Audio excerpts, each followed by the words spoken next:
Salut les Mancuniens, j'espère que vous vous portez bien les gars. Manchester United s'est imposé 1 but à 0 contre Fulham à l'extérieur. Une victoire reste une victoire, peu importe la manière. Et c'est ce que Manchester United est allé faire à l'extérieur pour pouvoir revenir à Old Trafford avec les 3 points.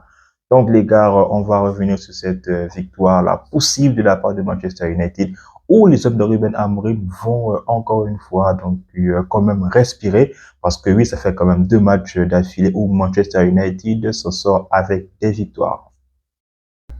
Alors les gars, comme vous le savez, nous allons tout d'abord commencer par le classement de Ruben Amorim avec son fervent 3-4-3 ou dans les buts, on le sait maintenant les gars, même si la question se pose dorénavant parce que à chaque fois que l'équipe de Manchester United joue contre n'importe quelle équipe, dans les buts, on pouvait donc bien sûr retrouver le gardien camerounais Andre Onana qui a passé limite, on va dire, une soirée plus ou moins donc à ne rien faire ou le nombre de fois où il était sollicité, celui-ci a pu se montrer donc irréprochable.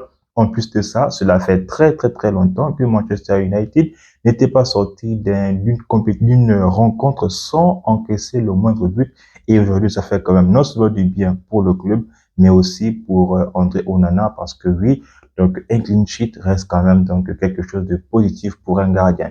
Et pour l'accompagner, les gars, sachant que Maguire était, on va dire, en méforme lors du précédent match en Ligue Europa contre les Glasgow Rangers, Maguire était donc aligné au centre donc, de la défense à 3. Sur le côté gauche, encore une fois, c'est l'irréprochable et sauveur Lisandro Martinez qui nous a donc bien sûr sauvé avec donc sa projection vers l'avant.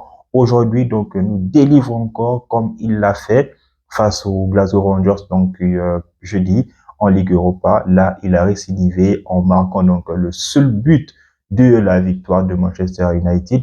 Et sur le côté droit, on pouvait donc bien sûr retrouver Matthijs de Ligt. Et donc, les gars, en regardant le match de Ligt, je me suis posé la question de savoir est-ce que De Ligt, c'est vraiment donc un défenseur dont Manchester United avait forcément besoin? Parce que oui, hormis donc ces interventions qui sont rugueuses, est-ce que ce n'est pas donc juste une grosse hype qu'on avait du côté de l'élite? Parce que oui, je pense que très franchement, dans les duels, donc lui aussi, il a un peu les mêmes carences, ou bien les mêmes lacunes que Maguire lorsque on le décriait, ou même lorsque il est souvent pris en donc par vitesse par n'importe quel attaquant. Et bien donc les gars, pour le milieu de terrain, donc les quatre du milieu, sachant que les pistons étaient même donc les latéraux droits, à savoir donc Diogo Dalot sur son côté, sur le côté gauche. Bon, on va dire qu'il est maintenant plus ou moins habitué à jouer là. Et à droite, donc on retrouve donc le latéral de métier, Nassaïa, donc Mazraoui. Et Bruno Fernandes accompagné de Ugarte, Bruno Fernandes qui était dans une position que j'affectionne vraiment lorsqu'il est aligné là. Le problème, c'est que malheureusement, lorsqu'il est un peu plus bas, Manchester United ne se crée pas d'occasion et c'est ce qu'on a assisté tout au long de cette rencontre-là, donc face à une défense bien regroupée, avec donc des marquages individuels qui ont su stéréotyper le jeu non seulement de Fulham, mais aussi de Manchester United. Pour accompagner bien sûr Bruno Fernandes donc en milieu de terrain, c'est bien sûr le petit, je vais dire ça donc, entre parenthèses, le petit chouchou, voilà donc de Amorim, Ugarte Manuel qui a donc été titulaire pour la énième fois, même s'il n'a donc peut-être pas voilà donc commencé lors de la précédente journée de la Première Ligue. Et en attaque les gars, on pouvait donc retrouver le très grand convoité Alejandro Garnacho, donc qui est convoité par Chelsea et qui est convoité par Naples. Donc les gars, il est donc en pleine réflexion. Donc pour les dernières rumeurs, il a donc accepté il est allé sur un accord verbal pour aller au Napoli. Et sur le côté droit, donc le crack, voilà, donc on va dire le chouchou de Manchester United, c'est bien sûr Amad Diallo, qui malheureusement lui a vu son but annulé dans les tout derniers donc instants du match. Et en pointe, bon, malheureusement notre attaquant viking, Rasmus Højlund, qui a vécu vraiment une soirée, je veux dire, cauchemardesque parce que non seulement de façon technique, Oyun a raté pas mal donc de gestes techniques, mais aussi voilà, il n'a vraiment pas été influent sur le jeu de Manchester United, si bien que voilà la petite blague donc voilà c'est que Lisandro Martinez a même plus de buts que Rasmus Højlund en première ligue, chose qui montre encore la difficulté qu'a notre attaquant ou du moins qu'a l'attaque de Manchester United.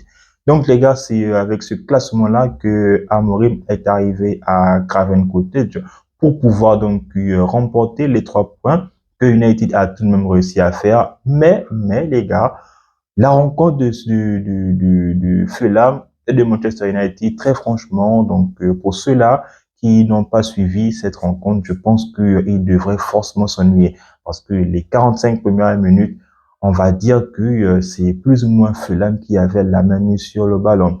Et à chaque fois que Manchester United essayait de se procurer des actions, il y avait tout le temps des marquages individuels qui faisaient toute la différence. Parce que oui, les joueurs comme Smith Rowe, les joueurs comme Iwobi ou encore des défenseurs comme Bassi, très rugueux avec donc leur latéral Robinson. Mais les gars, ils ont vraiment su donner du fil à retordre à Manchester United. Mais bon, aujourd'hui, voilà, donc du moins, à chaque fois que cela se peut créer des actions. Manchester savait faire deux rangs jusqu'à ce que United a tout de même concédé le premier tir qui était donc venu de la part de Iwobi. Mais bon, donc Onana qui était très très vigilant dans ses cages a tout de même réussi à tenir ses cages inviolées pour pouvoir donc repartir de cette rencontre avec un pinch. Encore une fois, les carences donc offensives de la part de Manchester United s'expliquent non seulement par le manque de connexion qu'il y a entre les joueurs, mais aussi le manque de créativité, parce que oui, du moment que Bruno Fernandes n'est pas, on va dire, à côté de ces attaquants-là pour pouvoir les distiller ici et là, c'est vraiment, vraiment très, très, très difficile de Manchester United pour pouvoir donc avoir des très bonnes occasions. Parce que oui, l'une des premières occasions de Manchester United arrive à quelques minutes de la fin de la première mi-temps. Chose encore une fois qui montre vraiment que United offensivement c'est très compliqué. Et puis donc heureusement que United a su faire donc deux rangs, mais donc il y a pour moi un joueur qui était vraiment en difficulté en défense et bien sûr donc Mathis Ligt. D'où ma question de savoir que est-ce que vraiment donc De Ligt ce sera donc quelqu'un qui va encore s'améliorer ou bien serait-il donc déjà assez limite parce que oui on se souvient tous en 2019 lorsqu'il a éclos, lorsque l'Ajax a éliminé le Grand Real en huitième de finale. Tout le monde, voilà, donc le voyait comme l'un des très grands défenseurs, mais après s'être baladé entre la Juve et le Bayern Munich, aujourd'hui il est à Manchester United. Ça reste tout de même donc des grands noms dans chaque pays respectif où il est passé. Mais est-ce que c'est vraiment donc le très grand défenseur que l'on promettait il y a de cela quelques années?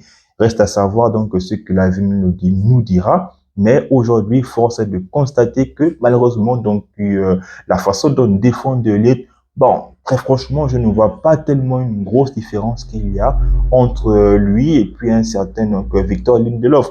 Certes, vous me direz peut-être que Lindelof est moins bien technique que De Ligt, mais je ne sais pas si c'est parce qu'il est beaucoup plus hypé que Lindelof, par exemple. Mais donc très franchement, ce serait à voir et c'est peut-être l'une des raisons pour lesquelles Amorim donc aime vraiment donc les Euro parce que oui, on le sait et on le voit, c'est vraiment un joueur qui essaie donc de mettre en confiance encore et encore parce que oui les gars, après que Manchester United soit donc revenu donc des vestiaires, le match était encore sur la même dynamique, les marquages individuels sur chaque joueur. Sachant très bien que Emile Smith-Rowe, l'ancien joueur donc de Arsenal, marquait limite à la culotte de Bruno Fernandes, déjà qu'il était très bas, donc pour pouvoir créer des actions à Manchester United, c'était pour lui encore très difficile de pouvoir s'accaparer du ballon et puis donc essayer de repartir de l'avant. Le seul limite qui a fait donc une performance assez moyenne, on va dire donc sur la première heure de cette rencontre-là, c'est bien sûr Garnacho, parce que Garnacho était en mode, voilà, d'aller en un contre un, aller en un contre un, si bien que de l'autre côté, voilà, Amad Diallo, c'était aussi difficile pour lui, donc, pendant l'heure de jeu. Parce que oui, il a joué, lui aussi, on commence donc certainement à le connaître. On sait aussi que c'est un joueur qui est dangereux. D'ailleurs, c'est le joueur du moment de Manchester United. Forcément, donc, il a des joueurs qui sera donc beaucoup plus, voilà, donc en nombre pour pouvoir donc l'arrêter. Mais là, les gars, donc heureusement, il est donc très très technique. Il a donc tout de même réussi à mettre un but hors jeu. Faudrait donc pas l'oublier. Chose qui montre vraiment qu'il est en train de grandir donc en puissance, mais aussi donc il gagne vraiment en maturité devant donc le but. Et la preuve en est qu'il termine de plus en plus donc les matchs, ce qui prouve vraiment donc la confiance que Ruben Amorim est en train de placer en lui. Eh bien, les gars, donc le fait du match, c'est bien sûr voilà le but du lieutenant Martinez. Encore une fois, avec un très bon travail de la part donc du Alejandro Garnacho et Garnacho, comme je le dis, qui a fait pour moi une bonne rencontre parce qu'à chaque fois qu'il était donc sur les vis-à-vis, soit il frappait quand il le fallait, j'ai trouvé personnellement, mais aussi il savait donc faire la passe quand il le fallait. Et c'est de cette action-là qu'est venu le but de Manchester United. Certes, la passe donc de Garnacho n'est pas arrivée à destination parce que c'était bien sûr l'un des héros de cette rencontre-là, Toby Coyle, qui s'apprêtait à avoir le ballon. Malheureusement, il y a un défenseur de Fulham qui a été très prompt par rapport à Coyle. Mais bon, c'est, on va dire, un mal pour un bien. Donc, Coyle n'a pas réussi à prendre le ballon. Celui qui a réussi à prendre le ballon, c'est bien sûr donc notre boucher, Lisandro Martinez, qui a donc frappé avec toute sa hargne.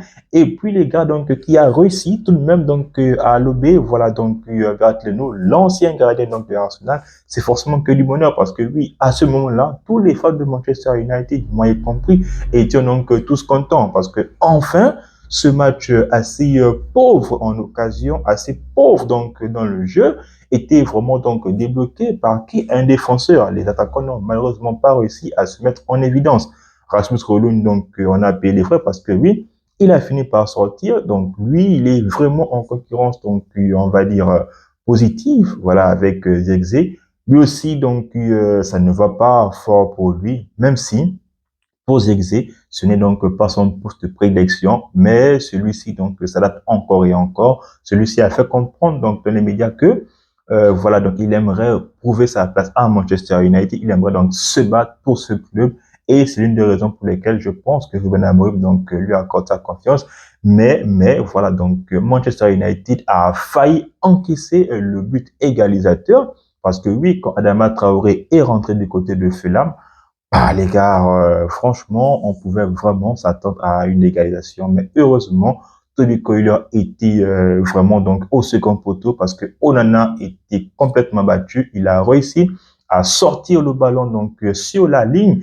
Et là, donc Anthony Taylor n'a pas entendu, n'a pas ressenti sa montre vibrer. Il a clairement sauvé carrément tout un peuple, les gars, parce que oui, la façon dont Lisandro Martinez, la façon dont Lenny Yoro ou même encore Diogo Dalot sont venus donc secouer Coiler, c'était limite comme si c'était carrément un but donc de délivrance pour tout Manchester United. Cette action-là a fait vraiment du bien parce que oui, on en a été complètement battu. Certes, il y a eu son clean sheet, mais si Coiler n'était pas là au bon moment, United devait donc encore revenir du Craven Cottage avec donc un but encaissé.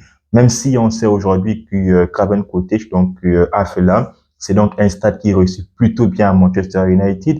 D'ailleurs, les stats ont révélé que depuis 2009, les gars, Manchester United s'est toujours imposé donc dans ce stade-là, chose qui montre vraiment que de façon psychologique aussi, ça a eu de l'impact, même si c'est 1-0, donc ça reste quand même donc une victoire, mais aussi donc United a engrangé les 3 points, sachant que lors du début donc de cette rencontre-là, 7 points d'écart donc avait entre Fulham et Manchester United, sachant que United, c'était donc l'équipe qui était derrière Fulham. Vraiment l'ironie du sort, les gars. Heureusement, donc, comment il s'appelle? Amorim a fait rentrer donc ses défenseurs pour pouvoir donc densifier encore, oui, pouvoir donc protéger son but d'avance en faisant rentrer donc Mainou en faisant rentrer donc des joueurs comme Malacia pour venir donc encore museler la défense. Même si donc on espère vivement que Ugarte voilà ne s'est pas blessé parce que oui le bulldozer Adama Traoré a vraiment fait du sale. Mais bon, j'espère vraiment que rien de grave ne lui est arrivé parce que oui, on a forcément donc besoin d'un joueur comme lui. Et aussi, donc, il faudrait vraiment qu'on encadre, que voilà, Toby Coiler soit donc dans des bonnes conditions pour pouvoir encore grandir dans une équipe que Amorim est toujours en train de chercher à construire. Donc, les gars, dans tous les cas, le plus important, ce sont les 3 points. Et aujourd'hui, donc, Manchester United peut respirer. En attendant donc le dernier match donc de la dernière phase, du moins de la phase donc de groupe voilà en Ligue Europa, United donc doit on va dire s'assurer de rester dans les 8 premiers. Et à part ça, donc, le prochain match, c'est bien sûr contre Crystal Palace. Là aussi, je pense que ce serait un match décisif pour la part de Manchester United. Je serai là, les gars, donc, pour pouvoir encore une fois vous donner mon avis sur ces rencontres-là. Et puis, donc, c'est sur ces mots que s'achève donc cette vidéo. Si vous avez aimé, les gars, n'hésitez pas de me dire en commentaire. Moi, encore une fois, je me ferai un plaisir de vous le dire. Sinon, les gars, on s'abonne, on reste en santé, mais aussi et surtout, doucement,